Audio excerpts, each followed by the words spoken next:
कल हम लोग विचार कर रहे थे, थोड़ा सा भाष्य पढ़ लेंगे, अर्थ नहीं सुनाएंगे क्योंकि सुना चुके हैं, 2 बार सुना चुके अर्थ।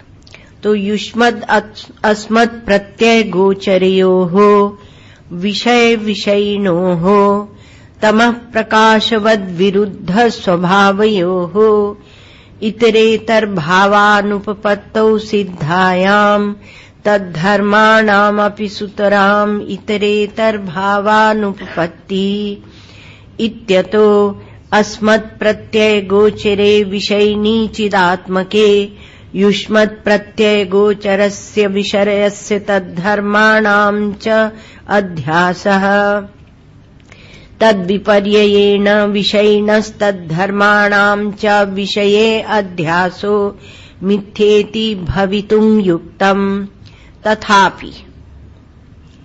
तथापि अन्योन्यस्मिन् अन्योन्यात्मकताम् अन्योन्यधर्मांश्च अध्यस्य इतरेतरा विवेकेन अत्यंत विविक्तयोः धर्मधर्मिणोः मिथ्या ज्ञाननिमित्तः सत्यानृते मिथुनीकृत्य अहमिदं ममेदम् इति नैसर्गिको अयं लोक व्यवहारः। तो लोक व्यवहार ये अध्यास से चल रहा है, और जो 2 वस्तुएं हैं ये बिल्कुल पृथक हैं, युष्मद् और अस्मद्। युष्मद् प्रत्यय गोचर जो विषय है और अस्मद् प्रत्यय गोचर विषयी है। ये तमः प्रकाशवद् विरुद्ध स्वभावयोः, अंधकार और प्रकाश के समान विरुद्ध स्वभाव वाली हैं, इसलिए इतरेतर भाव वहां अनुपपन्न है, हो नहीं सकता। अनुपपन्न माने हो नहीं सकता, एक दूसरे को मिला देना यह संभव हो नहीं सकता। और इतना ही नहीं, तद्धर्माणाम अपि सुतराम, उनके धर्मों का भी स्वभावता इतरेतर भाव अनुपपन्न ही मानना पड़ेगा, हो नहीं सकता। इतना होने पर भी तथापि से कहते हैं कि फिर भी ये हो रहा है। अब जो ब्रह्म विचार चल रहा है तो उसकी हमने ब्रह्म को जाना। मान लीजिए आप इतना सत्संग सुनते हैं, आपको अनुभूति हुई कि हम स्वयं ब्रह्म है। ब्रह्म को जाना ये अनुभूति तो होती नहीं, तो हम स्वयं ब्रह्म है, ऐसे आपको एक अनुभूति हुई। तो आप कैसे समझेंगे कि आपकी अनुभूति ठीक है या नहीं, इसकी कोई कसौटी है या नहीं? तो कसौटी बताई जाती है कि सबसे प्रथम 3 कसौटी हैं। सबसे प्रथम क्या है? कहा कि धर्म का जो विवेक है वह संकीर्ण नहीं होना चाहिए। तो धर्म का विवेक अर्थात धर्माध्यास नहीं होना चाहिए। अध्यास माने भ्रांति, बहुत सुंदर है। आप इसको ये 3 बिंदु समझ लेंगे तो आप चलते फिरते उठते बैठते आत्मविश्लेषण कर सकते हैं और आपके हृदय में आनंद की फुहारें उठने लगेंगी। फलश्रुति पहले से बता देते हैं, जिसमें आप ध्यान से सुने। तो कहा कि आपका जो धर्म का विवेक है ये संकीर्ण नहीं हो, धर्माध्यास नहीं हो। तो धर्म क्या होता है? तो कहा एक विषय का धर्म होता है। ये पुष्प को हम देखते हैं तो ये पीला है, इस रंग रूप का है, तो एक विषय का धर्म होता है। एक इंद्रिय का धर्म होता है, आंख रूप को देखेगी, नाक गंध को सूंघेगी, त्वचा स्पर्श, तो ये उनकी धर्म है। धर्म का अर्थ होता है गुण, धर्म का अर्थ होता है विशेषता। यहां धर्म का अर्थ वो सनातन धर्म और वो सब नहीं लेना। यहां धर्म का अर्थ होता है गुण विशेषता। सनातन धर्म भी होता है, उसी शब्द से बना है, उसको थोड़ा दूसरे समय में समझ सकते हैं, नहीं तो आप प्रश्न पूछ लेना, बाद में समझा। तो गुण विशेषता, जैसे जिसका जो गुण है, जिसकी जो विशेषता है, उसको छोड़कर वो रहता नहीं है। सूर्य का धर्म क्या है? प्रकाश देना, तो वो प्रकाश देगा, उष्णता देगा। तो उसी प्रकार से यहां क्या है? धर्म होता है। तो धर्म से गुण या विशेषता लीजिए, तो विषय धर्म इंद्रिय धर्म, मनोधर्म, बुद्धि धर्म। तो धर्म का अध्यास नहीं हो, इसका अर्थ है कि ये परस्पर ये एक दूसरे में जाके फिट ना हो जाए। उनकी विविक्तता, उनका विवेक, उनका विश्लेषण बना रहे कि ये किसका धर्म है। तो परस्पर विवेक बना रहे, ये एक धर्म का, इसको और विचार करेंगे हम लोग। तो इसमें कहा कि ये धर्माध्यास। दूसरा क्या है कि एक कोई कल्पित ही धर्मी खड़ा हो जाता है। तो धर्मी खड़ा हो जाता है, कभी विषय के साथ तादात्म्य करता है, कभी इंद्रिय के साथ तादात्म्य करता है, मन के साथ, बुद्धि के साथ। तो आपका उस धर्मी के साथ तादात्म्य ना हो, ये देखने की जरूरत है। मन यदि भोग रहा है, स्वाद ले रहा है किसी वस्तु का, तो ले, लेकिन आपका उसके साथ तादात्म्य न हो, धर्मी के साथ तादात्म्य न हो, अर्थात धर्मी का अध्यास न हो। जो तत्त धर्मों को स्वीकार करता है, अभिमानी बनता है, उसको बोलते हैं धर्मी। तो इनका जो अभिमानी है, धर्मी है, उसको हम कहीं अपना मैं न मान बैठे। ठीक है, इसका भी आप विश्लेषण करना। तीसरी बात कि ये धर्म और धर्मी कौन है? जीव। जो जीव बन जाता है, जीव ही अभिमानी बनता है। तो धर्म और धर्मी, और उनमें मालूम पड़ते हुए जितने भेद हैं, वो अपने स्वरूपभूत जो हमारा ज्ञान है, जो हम तत्व है, तो उस ज्ञान से ये मिथ्या अनुभूत हो। उस मतलब मिथ्या अनुभूत हो कल्पना से नहीं, किंतु जो ठोस हमें ज्ञान प्राप्त हुआ गुरुदेव की कृपा से, उस स्वरूपभूत ज्ञान के प्रकाश में ये हमें मिथ्या अनुभूत हो चुके हों। तो कहा कि क्या है? तो कहा कि जो हम चेतन है, अधिष्ठान है, ब्रह्म है, उसमें ये धर्म और धर्मी ये मिथ्या है। उस चेतन के प्रकाश में, उस अधिष्ठान में ये अध्यस्त है। अध्यस्त है अर्थात थोपे हुए हैं, भ्रांति से है, भूल से है, भूल, एरर। तो भूल से है ये, तो उनको हम उनके साथ में उनको मिथ्या समझ लें। तो ये जो ब्रह्म चैतन्य है, तो इसमें इनके सत्यत्व की भ्रांति नहीं होनी चाहिए। ये तीसरी बात है। यदि दो को आप समझ लेंगे और उनको परिवर्तनशील देख लेंगे, तो आप ये तीसरे को भी प्राप्त हो जाएंगे। तो इसमें क्या है कि अधिष्ठान चैतन्य में ये धर्म और धर्मी दोनों है नहीं, ये भ्रांति निवृत्त हो जाए, अर्थात ये दोनों बाधित हो जाए। ये तीन कसौटी है। ये तीन बातें यदि सिद्ध है, तो आप स्वयं ब्रह्म हैं। आपको कोई ब्रह्म होने से रोक नहीं सकता। सृष्टि में किसी की मजाल नहीं है। लोग जाते महात्माओं के पास और बोलते हैं, तुमने ऐसे किया, तुमने वैसे किया। महात्मा मुस्कुराते हैं, क्योंकि जिसको वो बोल रहे हैं वह तो कोई और है। क्योंकि जो अभिमानी बनेगा वही तो फंसेगा, वही उसमें जाल में फंसेगा। इसलिए अब ये ब्रह्म को जो है, तो तीन कसौटी आप कस के देखते रहना। तो ब्रह्म को हमने मान लिया, हाँ, कहा कि हम समझ गए। गुरुदेव जब कहते हैं कि तुम ब्रह्म हो, तब हमें उस भाव को स्वीकार कर लेना है। लेकिन वह क्या होगा? वो मान्यता होगी, वो मानना होगा। और एक स्वयं विचार करके उनकी कृपा के अनुसार जो जानना है, वह दूसरी बात होती है। तो एक होता है ब्रह्म को मानना और एक होता है जानना। तो कहा कि महाराज, आप बोलते हैं कि जानना अधिक उत्तम है, उससे अपने स्वरूप का बोध हो जाता है, लेकिन हम तो जानते नहीं, तो मानते रहते हैं। तो मान बैठना कोई अपराध नहीं है, कोई पाप नहीं है, कोई गलती नहीं है। क्यों?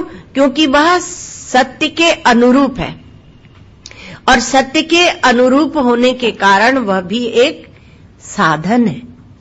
जो हम अपने आप में एक भाव बना लें तो वह भी एक साधन होता है। तो इसलिए साधन की निंदा नहीं है, लेकिन परमात्मा साधन साध्य नहीं है। उसी को आप अहंग्रह उपासना आदि कहते हैं। तो परमात्मा साधन साध्य नहीं, वो तो सिद्ध वस्तु है। तो जो श्रद्धा है, विश्वास है, मान्यता है, वह पाप नहीं हुआ करती, वह तो जीवन में एक सद्गुण है। आप मान के भी चलते रहिए, कोई बात नहीं है, लेकिन जान लेंगे तो उत्तम है। श्री महाराज जी कहते हैं कि एक होता है सर्वात्म भाव और एक होता है सर्वात्म दृष्टि। तो विश्लेषण करके बताते थे कि उन महात्मा का सर्वात्म भाव है जो श्री उड़िया बाबा जी महाराज जी सिखाए थे महाराज जी को, और उनकी सर्वात्म दृष्टि है। तो क्या है कि मानना और जानने का भेद है। तो प्रमाण से तो मानना किससे होगा? श्रद्धा से। साधन किससे होता है? श्रद्धा से। और इसलिए और जानना किससे होगा? प्रमाण से। जानना प्रमाण से। तो अपने ब्रह्मत्व को, अपरिच्छिन्नत्व को प्रमाण से जान लेना, ये दूसरी बात है। उसके लिए श्रवण मनन निदिध्यासन चाहिए। जब श्रवण, ठोस श्रवण नहीं है, मनन और निदिध्यासन नहीं है, तब ऐसे ही सीधे सीधे ध्यान करने लगे तो उसको बोलते हैं अहंग्रह उपासना। तो ये श्रवण दूसरी बात है। तो मानना विघ्न बाधा नहीं है, ध्यान रखना। अब जो यहां पर तीन कसौटी ली गई, धर्माध्यास, धर्मी का अध्यास और दोनों के मिथ्यात्व का, अपनी पूर्णता की, अपने अधिष्ठानत्व की दृष्टि से उनका दोनों का बाध, मिथ्यात्व का निश्चय, यह बाध। तो अब क्या होता है, आप दृष्टांत से समझेंगे उसको, आपको बहुत सरल हो जाएगा, स्पष्टता हो जाएगी। मान लीजिए एक प्रकार का भोजन किसी को अच्छा लगता है, किसी को तीखा, चरपरा, मिर्ची वाला भोजन अच्छा लगता है और दूसरे को नहीं अच्छा लगता। आप देखते हैं, दूसरे को तीखा मिर्ची वाला खाए तो उसके पेट में जलन होती है, वो परेशान होता है, वो खाना ही नहीं चाहता, उसकी जिह्वा में वो स्वाद ही नहीं है। तो एक को जो मिर्ची वाले भोजन की प्रियता हो गई, प्रियता, उसको अच्छा लगता है, आश्रम में आता है तो बोलता है आप लोग ये ऐसा भोजन करते कैसे हैं? इसमें लाल मिर्ची तो पड़ी नहीं है, तेल मसाला तो पड़ा नहीं है, थोड़ी सी हरी मिर्ची डाल दी है। तो आप ऐसा भोजन, हरी मिर्ची इसलिए बोल रहे हैं क्योंकि सब सोचेंगे कि आश्रम में जाके बिना मिर्ची खाएगा। तो भाई हरी मिर्ची, काली मिर्ची पड़ती है, लाल नहीं पड़ती। तो कहा कि तो किसका भोजन एक प्रकार का आपको रुचिकर लगता है, तो आपको तीखा भोजन अच्छा लगता है, तो कहा वो हमें अच्छा लगता है, हमारी उसमें प्रियता है। अब जो हमने धर्म का अध्यास और धर्मी का अध्यास इस पर विचार किया, तो आप देखिए कि प्रियता किसकी है? विषय की है। वो लाल मिर्ची की प्रियता है क्या? उसमें विषय में, इसलिए पहले ही धर्माध्यास में बताया था क्या, तो कहा कि इंद्रिय धर्म, विषय धर्म, मनोधर्म, बुद्धि धर्म, सबको पृथक कर करके ले जाओ, विश्लेषण करो सबका। तो प्रियता किसमें है, किसकी है? तो क्या विषय की प्रियता है? नहीं। तो उसी प्रकार से वो इंद्रिय की प्रियता है, किसकी प्रियता है? तो इसमें हमने प्रियता को क्या किया है कि उसका एक अभ्यास किया है। जिसने अभ्यास नहीं किया वो बिल्कुल नहीं खा सकते। तो यहां पर प्रियता का विवेक कीजिए। तो प्रियता का, तो अभ्यास से हमें रुचि हुई, और रुचि किसमें हो गई? मन में। तो मन में ये प्रियता है, तो मन में जो मन के प्यार को हमने अपनी जीभ में डाला और मिर्ची में डाला। हम लोग पदयात्रा में थे महाराज, हम लोग काशी से रामेश्वर गंगा जल लेकर पैदल चले थे, तो 9-10 लोग थे। तो उसमें जब हम लोग बस्तर पहुंचे तो वहां केवल कुछ ऐसी बस स्थानों से निकले तो केवल भात मिलता था। हम लोग भिक्षा मांग के खाते थे, बनाते तो थे नहीं, और पाई पैसा कानी कौड़ी भी खर्चा नहीं किया, ऐसे ही चले काशी से रामेश्वरम तक, मौज में चले। बहुत आनंद आया, भगवत कृपा का अनुभव होता है। अब वहां पर अच्छा भोजन मिलता था, कभी कभी सादा भी मिल जाता। तो एक दिन एक आदिवासी ने हम लोगों को केवल भात दिया। अब भात दिया तो हमारे एक साधु बोले कि देखो अब पूरे बस्तर में तो हम लोग चल रहे हैं, बहुतों ने कहा था देखो नर्मदा क्रॉस नहीं करते, इसलिए हम लोग छत्तीसगढ़ से चले। तो हम लोग बिलासपुर रायपुर के बाद नागपुर की तरफ हाईवे में आ सकते थे, पर हमने कहा नहीं, अपन शीतल मार्ग से चलेंगे, बस्तर से चले। तो अब कहा कि ये तो गरीब इलाका है तो आपको भात ही मिलेगा। तो उन्होंने कहा कि कहीं भी मिर्ची मिले तो तुरंत ले लेना, कहीं भी अगर मिर्ची दिखे तो ले लेके अपने झोले में डाल लेना, क्योंकि जब भात और नमक देंगे तो थोड़ा उसमें मिर्ची मिला लेंगे, तो मिर्ची मिला के खाएंगे। तो प्रियता किसमें रख दी? तो उन्होंने कहा कि तुरंत ले लेना, तो साथियों ने उनका नाम ही रख दिया तुरंत। ऐसे विनोद की बात है। तो अब कहा कि ये प्रियता किसमें है? तो प्रियता हमने अपने मन में कैसे आई? अभ्यास करके आई, मन में अभ्यास करके आई। छोटे बालक को जैसा सिखा दो वैसा वह पा लेता है, खा लेता है, तो उसमें अभ्यास करके आई। तो पदार्थ का जो विवेक है उसको संकीर्ण मत होने दो। अब आप थोड़ा और आगे बढ़ें, तो ये जो प्रियता है ये मानसिक भी नहीं है, क्योंकि प्रियता का धर्म वह आत्म धर्म है, और उस आत्म धर्म को हम बुद्धि में लाए, मन में लाए, और फिर वह रुचि उस प्रियता को हमने ले जाकर और विषय तक पहुंचा दिया। तो ये हमारी यहां भूल हो रही, इसी को बोलते हैं अध्यास। तो ये अध्यास ऐसे हमारी भूल हो रही है। एक शरीर को देखते हैं, उसके रूप विन्यास को, आकृति को, रचना को हम देखते हैं तो हमें अच्छा लगता है। एक को देख के सब हंसने लगते हैं, है ना। तो नेत्र तो क्या करते हैं? केवल प्रकाशित करते हैं उस आकृति को, उस रूप को केवल प्रकाशित करते हैं। उसमें जो सौंदर्य की कल्पना है वह बौद्धिक है। आप कहेंगे बौद्धिक कैसे है? क्योंकि आप देखिए चीन में दूसरी सुंदरता, अमेरिका में दूसरी सुंदरता, जापान में दूसरी, अफ्रीका में दूसरी, तो देश देश में सुंदरता का मापदंड अलग अलग हो गया। वहां भी अभ्यास किया गया उस प्रकार के सौंदर्य को। अब वहां छोटी आंख कहीं अच्छी लगती, कहीं बड़ी अच्छी लगती है, तो महत्व बुद्धिपूर्वक अभ्यास किया। इस प्रकार का ऐसा अभ्यास हो गया, महत्व बुद्धिपूर्वक अभ्यास किया, और उसका नाम हमने सुंदरता रख दिया। श्री महाराज जी कहा करते थे कि अपना काला बच्चा भी मां को अच्छा लगता। अब बोलते थे विनोद में कि श्री कृष्ण तो काले थे, लेकिन यशोदा मैया को बड़े सुंदर लगते थे, तो उनको डिठौना भी लगाती थी। काले में क्या काला डिठौना लगाना काले में। तो ये कहा कि सुंदरता जो है ये हमने पहले बौद्धिक महत्व देकर इसको खड़ा किया, फिर इसमें हमने प्रियता अपनी लगा ली। देखो हम कहां फंसे हैं, कहां फंसे। तो इसलिए ये जो रूप सौंदर्य की प्रियता है यह मानसिक विक्षेप है, ये रोग है भला, जिन रोगों को हमने पाल के रखा है। ये न विषय निष्ठ है, न इंद्रिय निष्ठ है, न मनोनिष्ठ है, ये तो मन का एक विक्षेप है। मन में सुंदरता बैठती हो नहीं। इसलिए भारतीय मानस ने सौंदर्य का जब विश्लेषण किया तो सौंदर्य को कहां ले गए? शिवम में जाकर बिठाया, सत्यम में जाकर सौंदर्य को बिठाया।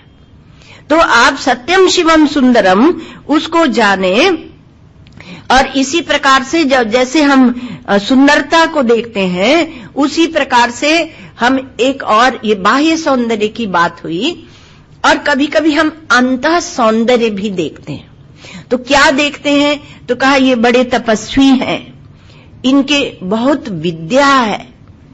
तो विद्या, बुद्धि, विद्वत्ता होना, उसी प्रकार से उपासना होना, तपस्वीपना होना, क्योंकि आप विशुद्ध तत्व तक चल रहे हैं ना, तो कहीं भी अटकाया क्यों जाए।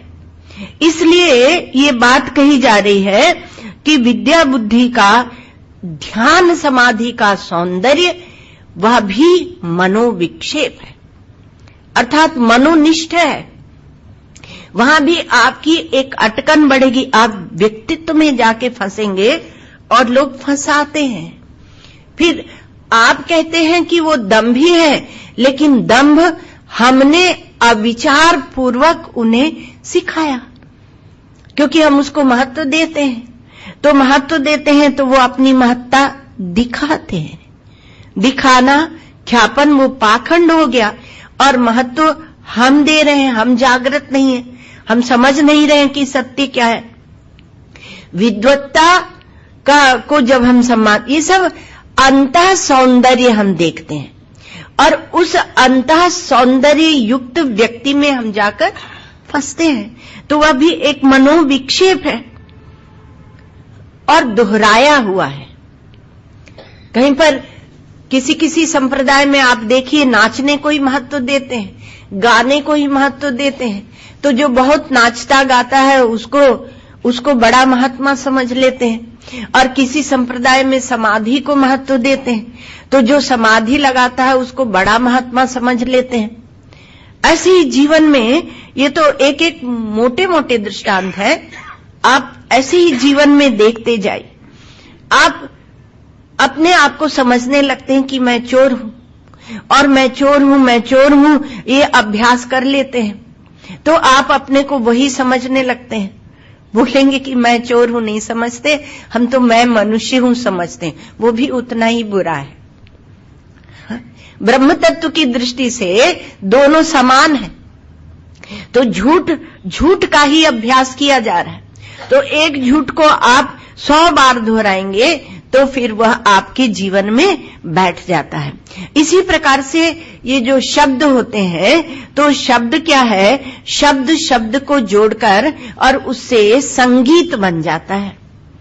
एक लय, एक स्वर में गाते हैं, फिर उसमें हम प्रियता का आरोप करते हैं। कोई कहता है हमें अंग्रेजी संगीत पसंद है, कोई कहता है भारतीय पसंद है, कोई कहते हैं भारतीय में भी हमें कर्नाटक संगीत पसंद है, कोई कहते हैं उत्तर भारत का पसंद है, कोई कहते हैं क्लासिकल पसंद है, कोई कहते हैं कि नहीं सामान्य सरल वाला पसंद है, हमें फिल्मी संगीत पसंद। तो अलग अलग प्रियता का आरोप कर देते हैं। यही धर्माध्यास है। तो शब्द जो होता है, शब्द जो वस्तुनिष्ठ, उसमें क्या है? उसका प्रकाश श्रवणेन्द्रिय निष्ठ है। वस्तुनिष्ठ शब्द है और श्रवणेन्द्रिय निष्ठ उसका प्रकाश है, और शब्द का जो समन्वित रूप हो जाता है उसको हम संगीत कहते हैं। वह क्या है? मनोनिष्ठ है।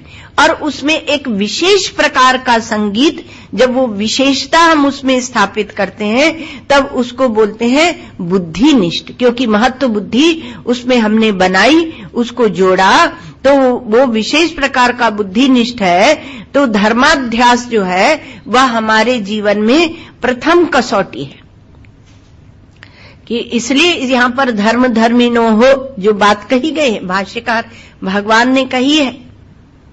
तो धर्म और धर्मी की बात कह रहे हैं। तो ये धर्माध्यास किसका? जिसका धर्म है उसको दे दो बाबा, अपने सिर पर मत ला दो। वस्तु का है, इंद्रिय का है, मन का है, बुद्धि का है, अभिमानी का है, धर्माभिमानी का है, उसको दे दो। तो प्रियता का विवेक जो है उसको करते रहना चाहिए, क्योंकि प्रियता से ही हम फंसते, उसमें उलझते हैं। दूसरा क्या है? कहा धर्म, पहला क्या था कि धर्माध्यास उसका हमारा संकीर्ण न हो, अर्थात धर्म का विवेक बना रहे। दूसरा क्या है? तो धर्मी जितने हैं जो इन इंद्रिय मन बुद्धि आदि से जुड़कर बनते हैं उसको हम अपना मैं ना मान लें तो धर्मी है। तो प्रत्येक धर्मी का विशेष गुण धर्म होता है। तपस्या की तो तपस्वी बनेंगे, कुछ बनना नहीं है। वो कथा आपने सुनी होगी ना कि गुरु और चेला जा रहे थे तो कहा कि एक मचान दिखा, रात को सोना है, आधे समय तुम सो आधे समय हम। तो चेला जब गया तो कहा कौन है, तो कहा साधु है। तो पिटाई पड़ी, साधु हो तो यहां हमारे मचान पे चढ़कर क्यों बैठे हो। और गुरुजी जब गए तो मौन बैठे रहे। पूछा आप कौन है, तो मौन बैठे रहे। टॉर्च जला के देखा किसान ने तो कहा अरे तो महात्मा है, ध्यान भजन करते हैं। तो कुछ बनना नहीं, गुरुजी ने कहा था कि कुछ बनना नहीं। तो आप तपस्वी बनेंगे तो पिटेंगे, विरक्त बनेंगे तो पिटेंगे। विरक्त हो तो मुंबई क्यों आए हो, पिटेंगे।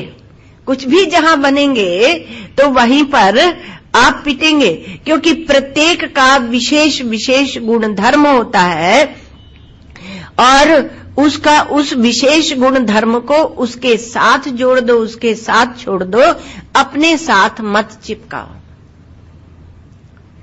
अपने साथ चिपकाने की जरूरत नहीं है।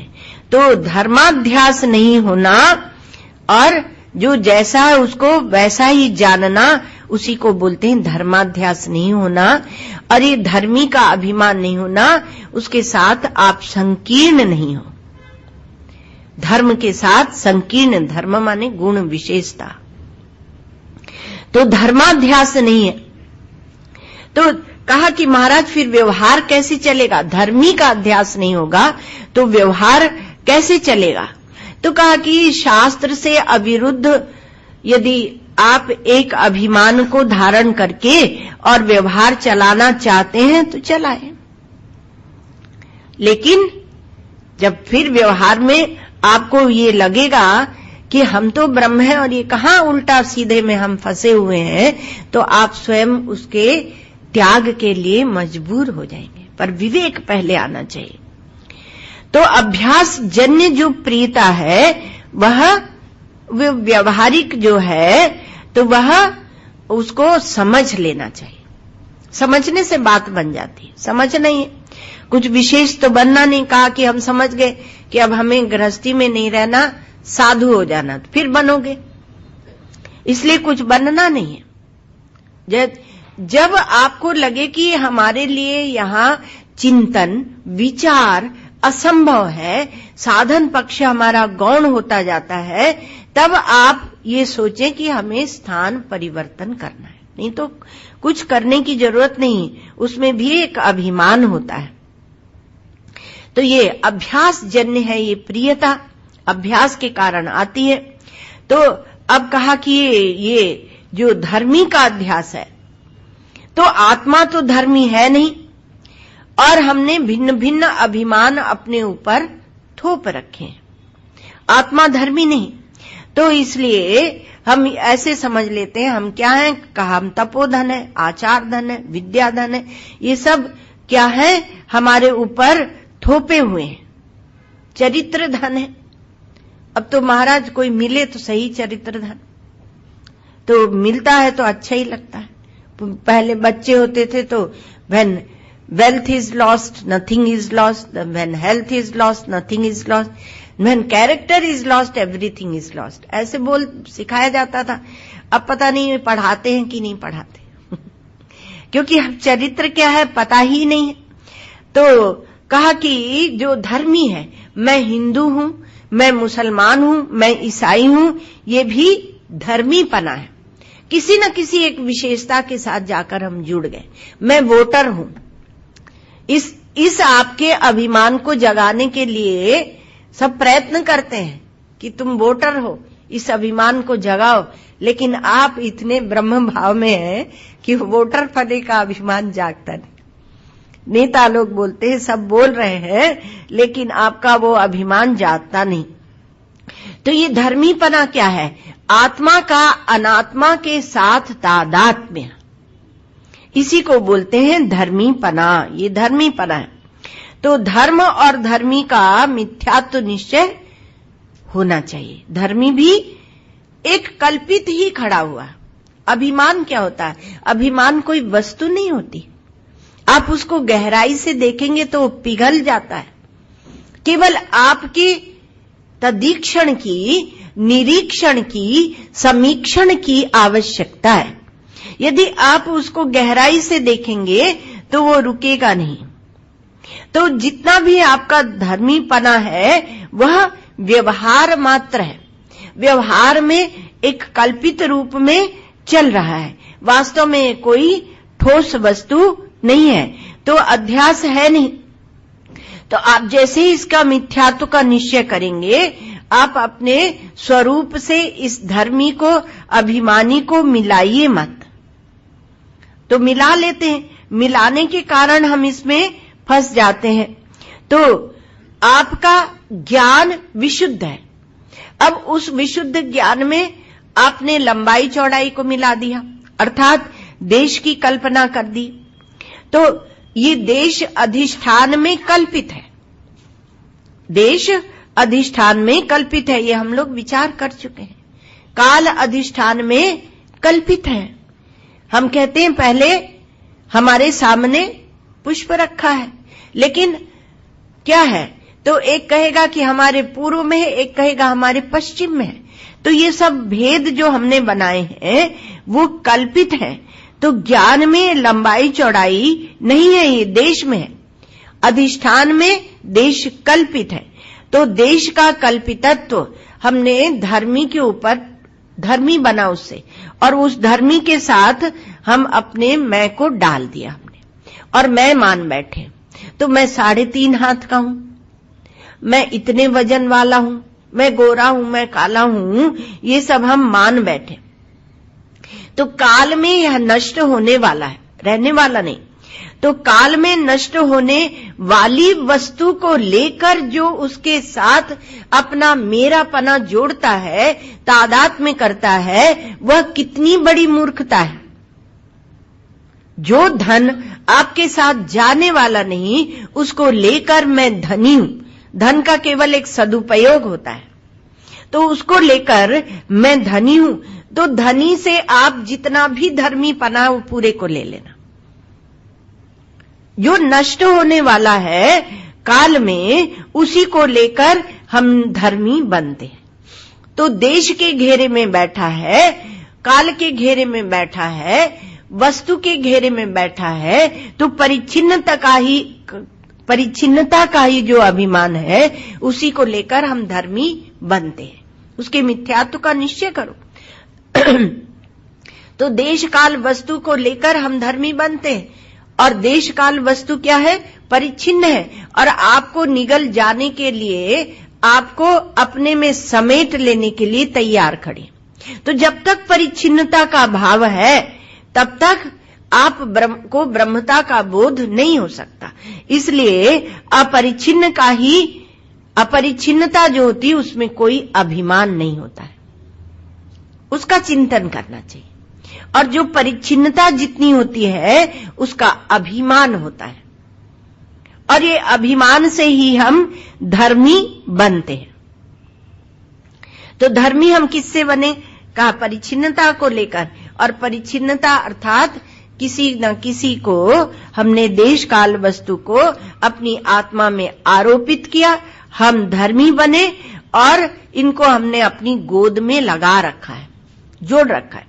तो ज्ञान स्वरूप पर विचार करें। अब एक बात और है, ये तीनों जो है देश काल और वस्तु, अथवा जो धर्मी है, अभिमानी है, इनके मिथ्यात्व का निश्चय, तीसरी बात जो आ गई, तो कहा इनके मिथ्यात्व का निश्चय बौद्ध भी करते हैं ना। लेकिन उनके मिथ्यात्व निश्चय में और हमारे वेदांतियों के मिथ्यात्व निश्चय में अंतर ये है कि वो बौद्धिक प्रत्ययों से उनके मिथ्यात्व का निश्चय करते हैं, और हम अधिष्ठान के ज्ञान से, अपने स्वरूप के बोध से इनके मिथ्यात्व का निश्चय करते हैं। ये अंतर है, इस पर ध्यान दीजिएगा। वो भी मानते हैं। तो वो परस्पर जो विच्छिन्नत्व है, प्राग अभाव है, उसको लेकर ये वस्तु पहले नहीं थी इसलिए मिथ्या है, स्वप्नवत। ये वस्तु आगे नहीं रहेगी इसलिए मिथ्या है, स्वप्नवत। ये वस्तु जहां है वहां दूसरी वस्तु नहीं है इसलिए मिथ्या है, स्वप्नवत। जहां दिख रही है वहां वह वस्तु है नहीं तो इसलिए मिथ्या है, स्वप्नवत। ऐसे मिथ्यात्व की जितनी भी हम लोग युक्तियां देते हैं वो बौद्धों की युक्तियां हैं। इसलिए भगवान भाष्यकार ने मांडुक्य उपनिषद के भाष्य में एक जगह कहा कि बौद्ध हमारे साथ बहुत दूर तक जाते हैं। तो जहां जो उनकी युक्तियां हैं उसको, उन युक्तियों को लेकर हमारे वेदांतियों ने बहुत विचार किया। तो उनकी बुद्धि की जो सूक्ष्मता थी उसको धन्यवाद देना चाहिए। ऐसा नहीं कि आप किसी से एक वस्तु ले लें और उनको धन्यवाद भी न दें। तो उनकी जो युक्तियां हैं, अन्योन्य परिच्छेद, काल परिच्छेद, देश परिच्छेद, रूप परिच्छेद, इंद्रिय परिच्छेद, अंतः परिच्छेद, मिथ्या है क्योंकि इंद्रिय परिच्छेद से दिखती है, वो मिथ्या है क्योंकि रूप परिच्छेद है, वह वस्तु मिथ्या है क्योंकि वो काल परिच्छेद में। ऐसे प्राग भाव और प्रध्वंसा भाव ये क्या है? ये काल परिच्छेद है। और जहां दिखती है वहां नहीं है, ये देश परिच्छेद है, देश की दृष्टि से उसका अत्यंता भाव है। तो इस प्रकार से वो तो कहा कि ये बौद्धों ने युक्तियां कहां से ली? तो देखो उपनिषदें तो पहले से थी। भगवान बुद्ध ने ही बृहदारण्यक उपनिषद का वर्णन किया है, ब्रह्मभूता अतितुला। और वेद पहले से नहीं होते तो नकारते कैसे से बौद्ध? तो उन्होंने तो हमारे यहां उपनिषदों में भी अपूर्वम, अनपरम, अनंतरम, अबाह्यम ऐसे कह के उस अपरिच्छिन्न तत्व का निरूपण किया है। उसको ही उन्होंने बौद्धिक युक्तियों से उसको बढ़ा दिया। तो वेदांती कहता है कि भले आप धर्म को असिद्ध कर दो, और भले देखो असिद्ध असिद्ध हम करते आए हैं, लेकिन उसके रहस्य को, तथ्य को समझना पड़ता है। आप भले धर्म को असिद्ध कर दो, और धर्मी जो उन धर्मों तत्त धर्मों के साथ जुड़कर जो धर्मी बनता है, उस धर्मी को भी आप असिद्ध कर दो। किंतु जो असिद्ध करने वाला है उसको कैसे असिद्ध करोगे? वो चेतन की ओर दृष्टि ले जाता है। तो जो ज्ञान स्वरूप है, चेतन स्वरूप है, उसको आप असिद्ध कैसे करोगे? उसको असिद्ध नहीं किया जा सकता है, वह सिद्ध वस्तु है।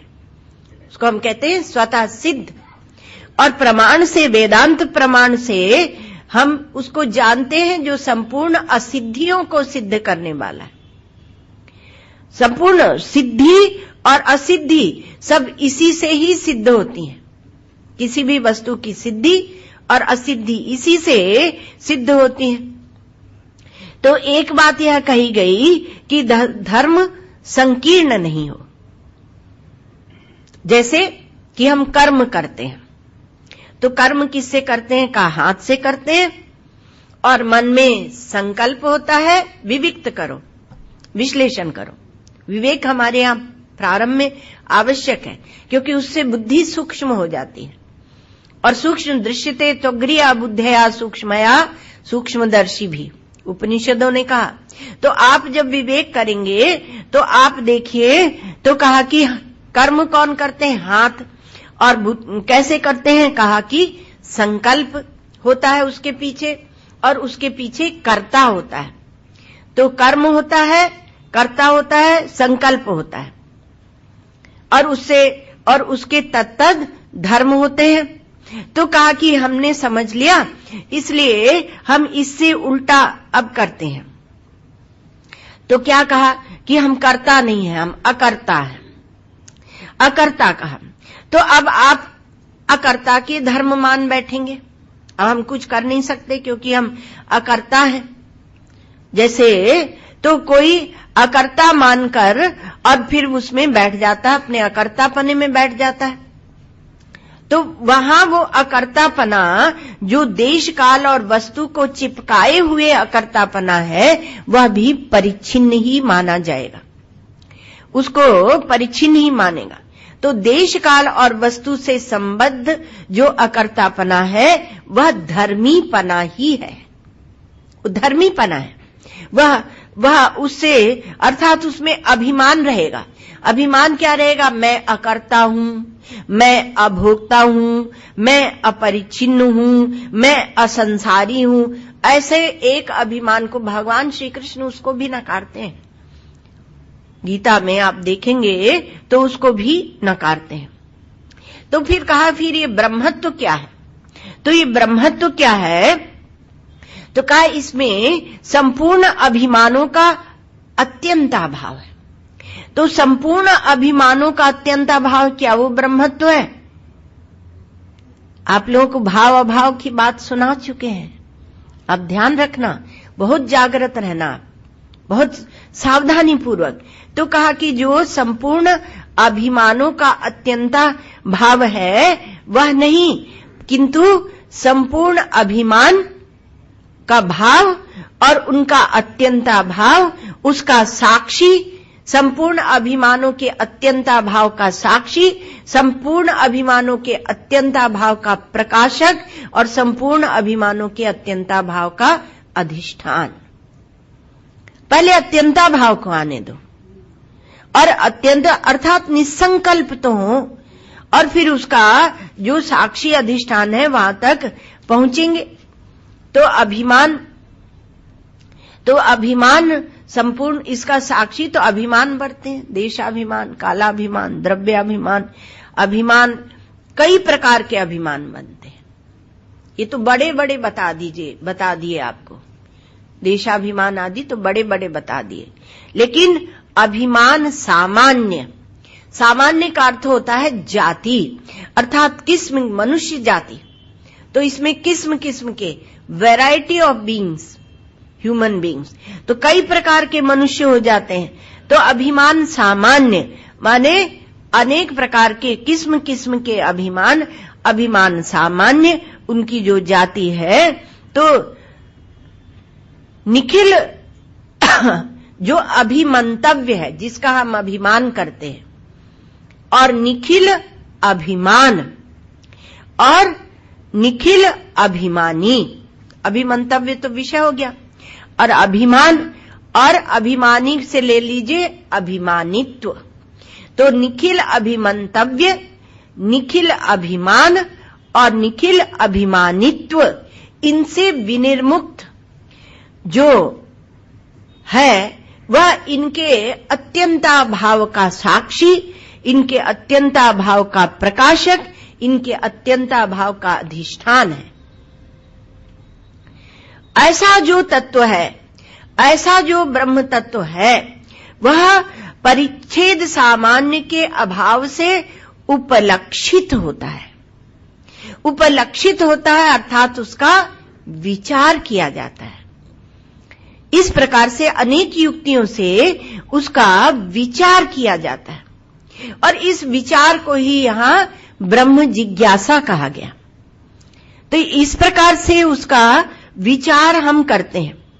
तो क्यों ये अभिमान तक लिया, धर्मी कह के अभिमान लिया। इनको जब आप अपने से पृथक देखेंगे तभी इनके मिथ्यात्व का निश्चय होगा, नहीं तो मिथ्यात्व का निश्चय कैसे होगा। तो इनका जो अभिमान को क्यों लिया? क्योंकि अभिमान ही बाधक होता है। अभिमान अर्थात हम एक परिच्छिन्न भाव में बैठ गए और अपनी अपरिच्छिन्नता को भूल गए।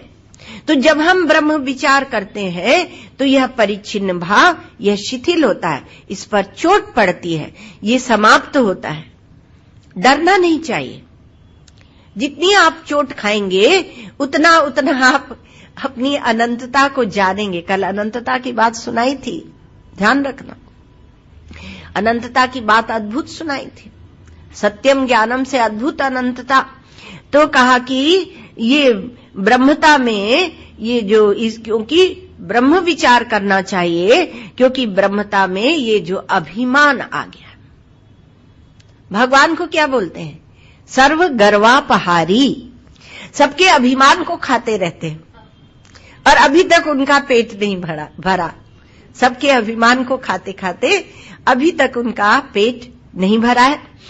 तो कहा कि ये जितना आप ये पढ़ते हैं, ये वेदांतों का विचार करते हैं, तो उसका निचोड़ नित्याय तन मृत्यु मुखात प्रमुच्यते।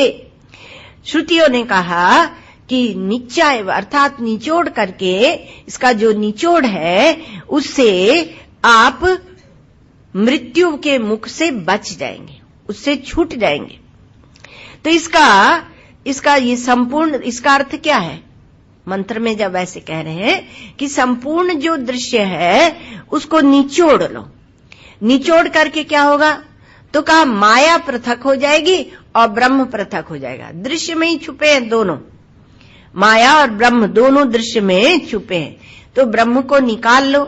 जैसे एक गीला वस्त्र होता है, उसको निचोड़ते हैं तो पानी निकल जाता है और वस्त्र ज्यों का त्यों। तो प्रयोजन क्या है? कहा मृत्यु मुखात प्रमुच्यते। ब्रह्म विचार का प्रयोजन क्या है? तो कहा मृत्यु मुखात प्रमुच्यते, अर्थात मृत्यु के मुख से हम छूट जाते हैं। प्रमुच्यते भली प्रकार से, प्रकृष्ट रूप से मृत्यु के मुख से हम छूट जाते हैं। मृत्यु अर्थात दुख। तो दुख का अर्थ क्या होता है? दुख क्यों कर है? नासमझी से, अज्ञान जो लगा हुआ है, हम समझते नहीं है। क्योंकि कहा दुख से तो हम नशा करके भी छूट जाते हैं। तो नशा करके आप दुख से छूट जाते हैं, लेकिन वहां अज्ञान से आपकी दुश्मनी नहीं है। आपकी किससे दुश्मनी है? समझदारी से, ज्ञान से आपकी दुश्मनी वहां बनी रहती है। और मनुष्य का जन्म क्यों दिया? जिसमें आप विचार कर सकें, जिसमें आप ज्ञान अपने जीवन में, आपका ज्ञान माने चेतन, आपका ज्ञान, आपकी जब बुद्धि बढ़ती है, आपका ज्ञान बढ़ता है, विचार बढ़ता है, तो आप अपने इस चेतन के सन्निकट होते हैं। इसलिए हम लोग कोई भी विद्या पढ़ो भाई, लेकिन बुद्धि तो परिष्कृत हो। और ऐसा जो सूक्ष्म विचार कर सकता है, कोई भी साइंस पढ़ रहा है, कुछ भी पढ़ रहा है, तो वो फिर इस विचार में भी सूक्ष्म रूप से लग सकता है, क्योंकि बुद्धि उसकी एकाग्र चिंतन के लिए और परिष्कृत हुई है। तो आप दुख से बच जाते हैं, लेकिन समझदारी से भी बच जाते हैं। वो नहीं होना चाहिए ना। तो कहा कि दुख से तो बचे, लेकिन अज्ञान से ठगे गए। अभेद तत्व तक हमें चलना है। जब लड़ाई झगड़ा होता है तो आपको क्या अच्छा लगता है? नहीं अच्छा लगता, क्योंकि आप सच्चित आनंद और अद्वय है, एक अद्वितीय है, अर्थात उसमें कोई विरोधी नहीं है। तो विरोधी नहीं है, इसलिए एक कहता है कि हम शांति से बैठेंगे, शांति से हम बैठे रहेंगे, लेकिन शांति आपकी कौन सी है? परिच्छिन्नता के साथ में शांति है या शांति अपरिच्छिन्नता के साथ है? यदि परिच्छिन्नता वाली, देखो हम लोग प्रारंभ करते हैं ना सत्संग, तो पहले शांति पाठ होता है। क्यों होता है? क्योंकि शांति की भूमिका में ब्रह्म विचार होगा। लेकिन शांति को ही सब कुछ समझ लें तो ब्रह्म विचार नहीं कर सकते। तो शांति की भूमिका चाहिए, लेकिन शांति अज्ञान की विरोधिनी नहीं है। वो अज्ञान को भी लिए बैठी रहेगी, अर्थात अपनी परिच्छिन्नता को आप लिए बैठे रहेंगे। तब ये देश काल वस्तु ये आपको पचा जाने के लिए, आपको खा जाने के लिए तैयार रहेंगे। तो तब जब ये तैयार रहेंगे, क्योंकि अज्ञान मिटा नहीं है, तो अमृतत्व की कहां से कथा होगी? तन मृत्यु मुखात प्रमुच्यते। तो अमृतत्व की कथा नहीं होगी। इसलिए ब्रह्म जिज्ञासा, ब्रह्म विचार करना चाहिए। तो धर्म और धर्मी का जो मिथ्यात्व है, तो वो जो बौद्ध धर्म और धर्मी मिथ्या है, तो उसमें जो बौद्ध मिथ्यात्व है वो हम लोगों ने देखा कि वह परस्पर विच्छिन्नत्व, प्राग अभाव आदि से दिखाते हैं और हमारा अधिष्ठान ज्ञानत्वेन दिखाते हैं। क्योंकि प्रकाशक अधिष्ठान में धर्मपना का और धर्मीपने का अभाव है। जो भी पदार्थ दिखते हैं वो अपना धर्म लिए हुए दिखते हैं, लेकिन हमारे अपने आत्म स्वरूप में उनका कोई अस्तित्व नहीं। अर्थात केवल जब एक अद्वितीय अभेद आत्म स्वरूप है तो ये देश काल वस्तु भी स्फुरणा मात्र है, स्फुरित होते हैं और जाते हैं, स्फुरणा मात्र है। इनसे हमारा कोई संबंध नहीं है, इनका अभाव है। तो ये जो दोनों है, धर्मपना और धर्मीपना, ये और इनका भेद, ये मिथ्या है।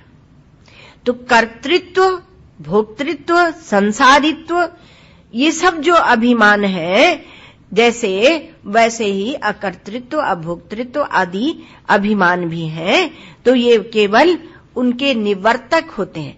इसलिए ये कहा कि जो निवर्तक होता है उसमें भी निवृत्तीय भाव बना रहता है, निवर्तक तो बना रहता है, उसमें वो भाव बना रहता है। और सच्चित आनंद, दूसरी बात थोड़ी कह रहे हैं, आप ध्यान से सुन लीजिएगा, थोड़ा टाइम 1 ही मिनट है अपने पास। तो कहा कि ये सच्चित आनंद और जो अद्वय तत्व है यह नित्य शुद्ध बुद्ध मुक्त है, और इसको काटने के लिए जो परिच्छिन्नत्व आती है, इसको काटने के लिए हम ये लाए अपरिच्छिन्नत्व आदि। और शांति से यदि हम चुप बैठेंगे, ब्रह्म विचार नहीं करेंगे, तो ये ब्रह्म विचार की भूमि है। तो कहा कि अज्ञान का नाश शांति से नहीं होगा। तो ब्रह्मात्मैक्य का, आत्मा और ब्रह्म की एकता का विचार होना चाहिए, विचार यह होना चाहिए। और ये हम भी जानते हैं कि वहां वाणी की पहुंच नहीं है, तो वाचो निवर्तन्ते अप्राप्य मनसा सा, वाणी की वहां पहुंच नहीं है ना, तो वहां से वाणी लौट आती है। तो कुछ नाम हम उसका ब्रह्म नहीं रख रहे, सच्चित आनंद और जब अद्वय कह रहे हैं तो उसके द्वारा भी उसको लखाया जा रहा है। वास्तव में उसका नाम सच्चिदानंद भी नहीं है। असत से हटाने के लिए सत, अचित से हटाने के लिए, जड़ से हटाने के लिए चित, और दुख से हटाने के लिए आनंद, ये कहा गया। तो जिस प्रकार से हम अकर्तृत्व, अभोक्तृत्व इत्यादि का निषेध उसका भी कर देते हैं कि अकर्ता भी नहीं है, वह कर्ता नहीं है। प्रश्न उठेगा ना, कर्ता नहीं है तो फिर कर्ता कौन? और ब्रह्म अद्वितीय है, उसके सिवाय कुछ है नहीं। तो इसी प्रकार से उसका नाम आप ब्रह्म रखें ना रखें, इससे कोई परिजिहीर्षा, कोई बचावट नहीं है, कोई हम उससे घबराते नहीं है। लेकिन उसका स्वयं प्रकाशकत्व, उसका सर्वाधिष्ठानत्व, उसका सर्वाभासकत्व और अद्वैत, अर्थात वो प्रत्येक आत्मा से अभिन्न है, आपकी अपनी आत्मा से अभिन्न है। ये लक्षण बनाकर हम लोग विचार करते हैं, ये लक्षण बनाकर तब हम लोग विचार करते हैं। आगे कल ओम।